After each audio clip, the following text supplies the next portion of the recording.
Hopefully this will work. Hello, future violin players. Let's look at our music very first. So the first thing that I want you to take a short look at is music and the book. If you don't have one of these books, just email us at austin.strings@gmail.com. We'll email one to you.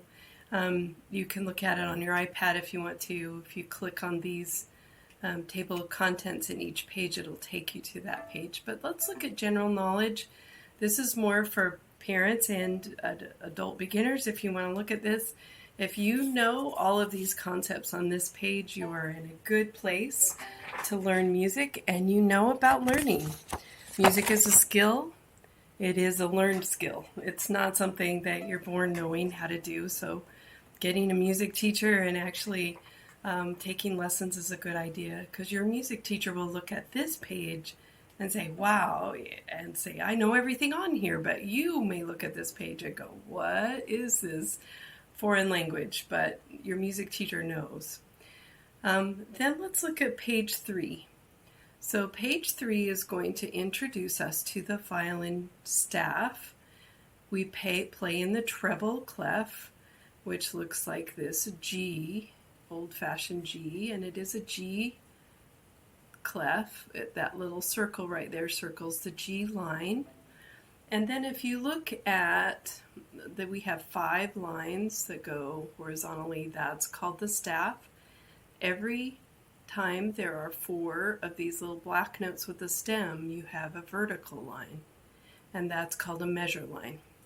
The measure lines are determined by these 2 numbers right here, and that's called your time signature. And the time signature tells you how many notes of whatever kind are going to be in each measure. So in this particular time signature, there's going to be 4 1/4 notes or quarter notes. And these little black dots with the stem are, guess what? They're called quarter notes, and they get 1 beat in 4/4. So we're going to learn pizzicato and your open strings. So open strings, top space is E, that's your highest string. Then the next 2 spaces down from that is your A string, which is the next open string. 2 spaces down from there is your D string. And 2 ledger lines on the space below that ledger line is the G string, and that's your lowest string on the violin. So we're going to learn how to play those today and how to learn a very simple quarter note rhythm. But first, let's find out how to put this thing under our chin. You're going to need a couple of things. It's important to have a comfortable setup where you can be completely neutral with your spine and your neck, and everything can be relaxed. It's real easy to get to the point where you're like doing this or doing this, and you want to pretend that you're just bringing your instrument to yourself and everything is neutral and relaxed here. That's going to help your relaxation of your shoulders, your neck, and it's going to help with any kind of aching and anything that might happen with your joints. So let me show you how to basically set that up. Take your left hand, put it on the shoulder of your instrument, and let it rest on your knee. Then we're just going to rotate that arm. You're not going to move your shoulder. You're not going to raise anything out here or bring it across your body. You're in a relaxed state right here. We're just going to rotate that up.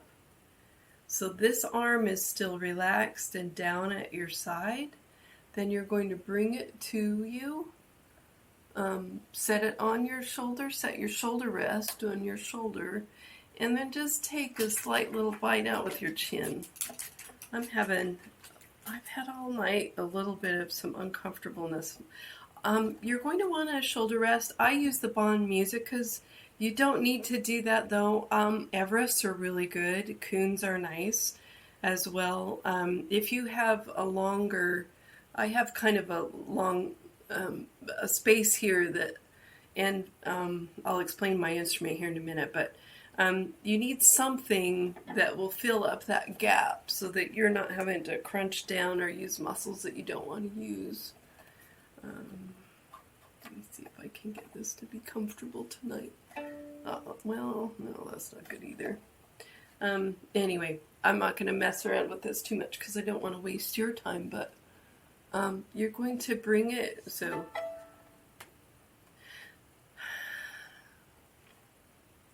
bite. And you should be able to be in a neutral position looking straight ahead.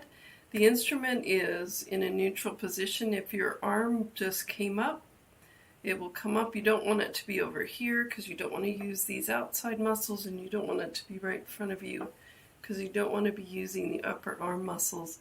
You want to be able to relax those. And you want to be able to hold it with your chin and your shoulder without having to use a lot of muscles. So you want this to come to you, and then you just kind of come down. Well, nothing is comfortable tonight. Ignore me, and you just find your comfortable spot. If you can't get comfortable, it's a good idea to get it, some kind of setup which will bring it so that it's at a slight bit of an angle. You don't want the instrument too flat. I like playing at a pretty steep angle, but then when you do that too steep, it's hard to get to the C string or the G string, so don't go too steep either. Then the idea for today is we're just going to get that comfortable neutral position. I'm going to have you sit for lessons, mainly because if you're ever in a group or whatever, in school or in orchestra, you are going to sit. I know in lessons a lot of teachers will have you stand up, but I think it's important to know how to sit and play at an instrument, not just standing. At recitals you may stand, but for lessons right now we'll just sit down. So eventually you're going to play with your bow, so we're going to want our knees to be off a little bit that way, or you play right. It depends upon your body too, but it depends upon where your knees hit, but I like to play off to the side. But so we have our position. Just go ahead and let your left hand rest here so that you've got kind of some stability here, and then wave to me hello. You're going to put your thumb on the edge of your fingerboard, and then you're going to point your finger away from you or straight down the string at this index finger. And you're going to take the side of it and pull the string to the side and let it sound like a bell. Dong. And see? If you can get that to be, I probably need to tune my instrument, but that's another video. So, thumb on the side, very relaxed. And then each time that you change your string level, get your wrist so that this whole plane right here stays neutral. And you raise your elbow or your shoulder just ever so slightly. Now, if you look at my instrument, and I know you've observed that I have 5 strings here. Ignore the bottom string. We're doing violin, so we're going to go E, A, D, and G. I have 5 strings on my instrument, so this is actually a 15-inch viola with 5 strings. So I have that low C string, and I like doing that because then I don't have to switch between violin and viola. I can play both things on both instruments. So let's now look at pizzicato finger bells. And you're going to go, if you look at your music, you've got 4 E's. 1, 2, 3, 4. 1, 2, 3, 4 A's. 4 D's. 4 G's. And then 4 more G's. And then we have 4 D's, 4 A's, 4 E's.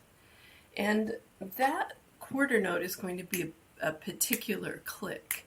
So if we set up a beat, a quarter note beat of 1, 2, 3, 4, we're going to go 1, 2, 3, 4, A, 2, D, and G, 2, 3, 4. So that's your quarter note beat and the pizzicato. Very simple. Now look at when you get to that measure after the E's and you have a double bar line with dots on it. That's called a repeat sign. And a repeat sign throws you back to the beginning. So if you didn't quite get that, say the notes out loud, sing them if you want to. Always make sure you're looking at your music because you want to know 3 things. You want to know what the name of the note is, where it is on your instrument, and how long it's going to be. So, and where it is on the staff. So you want to look, you want to be able to feel where it is on your instrument, you want to hear it, and you want to know the name of it, and then you need to know how long it's going to be, so that we'll work on more rhythms as we get farther along. But those are the things that you're working on this week, is getting your open string pizzicatos. So you can repeat that as much as you need to. Then we have another repeat sign that will throw you back into the internal repeat sign. So if you want to repeat this section, then you have A, 2 of them, 2 E's, 2 A's, 2 D's, 2 G's, then 1 of each. Then we mix them up. Then we mix up 1 of each, then we have 2 of each again, and then mix them up again with repeat signs. So go ahead and repeat those through. Do it until you feel like I can do this, no pauses, no kind of weird hesitations. What we're trying to do is build a foundation. So your foundation is where, if you get this in your long-term memory, then the next step up of learning is going to stack on top of this, and then it will be easier to learn the next step. We learn one thing really well at a time, so don't move on until you've got this in your long-term memory and you can get up every day for a week and you can just play it through and you've got it. There's no hesitation. So for example, if you were to look at this measure right here, you can go